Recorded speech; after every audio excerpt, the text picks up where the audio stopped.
Hello everyone, welcome to How to Solver. Today in this video, I'm gonna show you how to create custom power plants for battery in laptop. Before starting the video, please subscribe to How to Solver. So let's go. For this, first of all, you have to go to Control Panel and now click on System and Security. Now go to Power Options. And here you can see Create a Power Plan. Click on it. Click on Power Saver and go to Next. Here you can change your settings.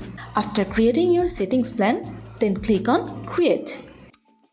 So this is how you can create custom power plants for battery in laptop. So guys, that's it. You can do this. I think this video is very helpful to you. If it was, then give a thumbs up and hit the subscribe button. And thanks for watching.